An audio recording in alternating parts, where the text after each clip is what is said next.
ইসলামের নাম কেন ব্যবহার করো?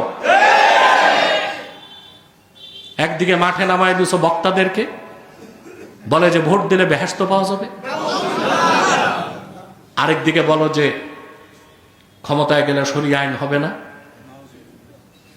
এটা হচ্ছে শতাব্দীর সবচেয়ে নিকৃষ্ট ধোঁকাবাজি এই জাতির সাথে। ক্ষমতায় গেলে শরিয়া আইন তো করবই না, বরং আপনাদের মত মতো চলব। এই কমিটমেন্ট কেন? ক্ষমতায় যেতে। তথাকথিত ইসলামপন্থীদের মুখে এখন এই রকম শব্দগুলো শুনতে পাওয়া যায়।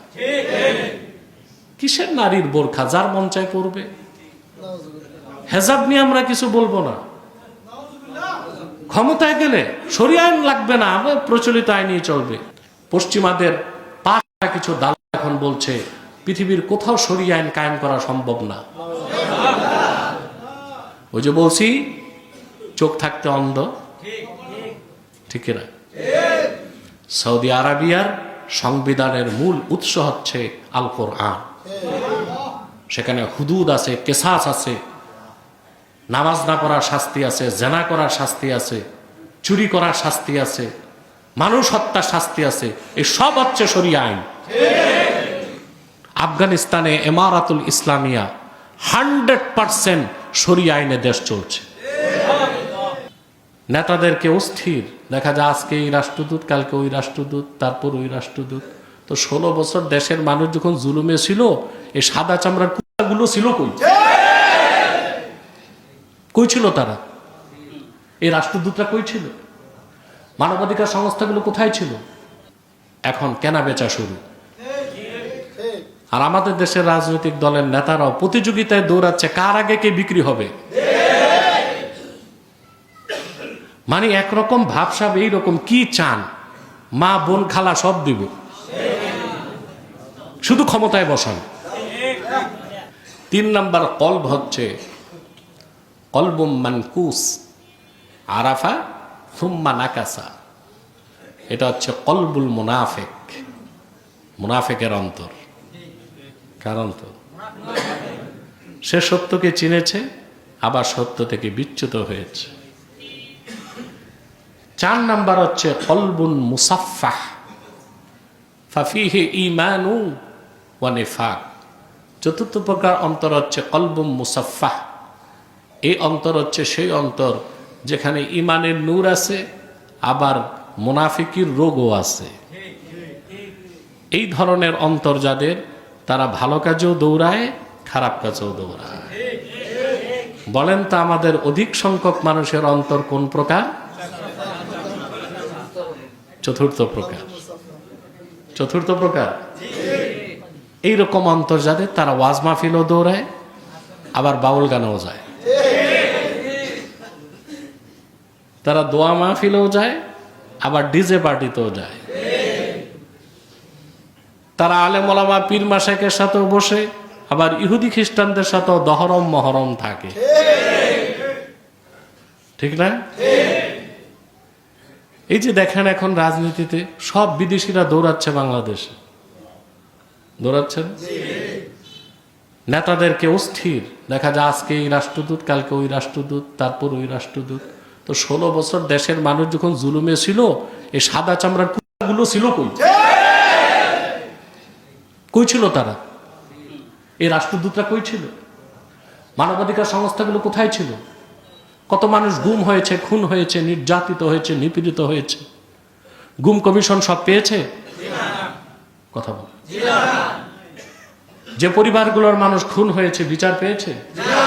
সাক্ষী তো নাই, চার্জশিটই নাই। তখন এই সাদা চামড়ার মানুষগুলো কোথায় ছিল? এখন দেশে নতুন সেট আপ হবে, এখন কেনা বেচা শুরু।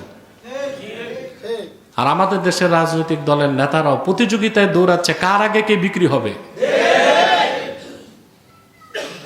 মানে একরকম ভাবসাব, এইরকম কি চান? মা বোন খালা সব দিব, শুধু ক্ষমতায় বসান। অনেকে তো ইসলাম ছেড়ে দিছে, ঘোষণাই দিয়ে দিছে পশ্চিমাদের কাছে যে বিশ্বাস রাখুন, ক্ষমতায় গেলে শরিয়া আইন তো করবই না, বরং আপনাদের মত মতো চলব। এই কমিটমেন্ট কেন? ক্ষমতায় যেতে, ক্ষমতায় যেতে।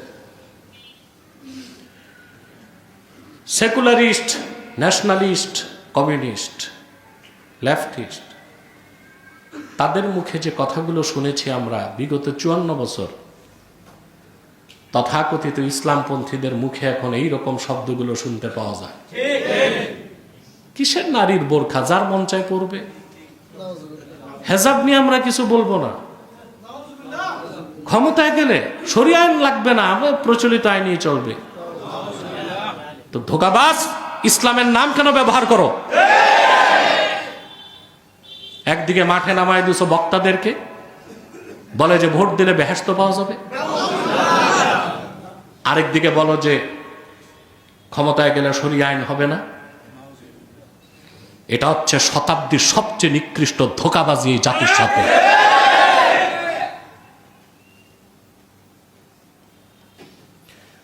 এই ধোঁকা উপলব্ধি করতে পারবেন আরো 10 বছর পরে। মালয়েশিয়ার অবস্থা দেখেন। এই আনোয়ার ইব্রাহিম এখন প্রধানমন্ত্রী, এক সময় সে ইসলামী রাজনীতি করত। কি করত? আর আজ তার মুখে ইসলাম শব্দ শোনা খুব কঠিন। সে এখন ক্ষমতায়। গণতন্ত্র হচ্ছে পশ্চিমাদের রাজনৈতিক ধর্ম। এই ধর্ম যে গ্রহণ করে পশ্চিমাদের নিকট, তাদের মধ্যে আর খ্রিস্টানদের মধ্যে কোনো পার্থক্য নাই। কারণ ক্রুসেড যুদ্ধে খ্রিস্টানরা পরাজিত হয়েছে। তারা বুঝতে পেরেছিল মুসলিমদের ভূখণ্ডে খ্রিস্টানদের পক্ষে কখনো সম্ভব না। কিন্তু পশ্চিমাদের রাজনৈতিক দর্শনটাকে মুসলিমদের দেশে কি করা যাবে?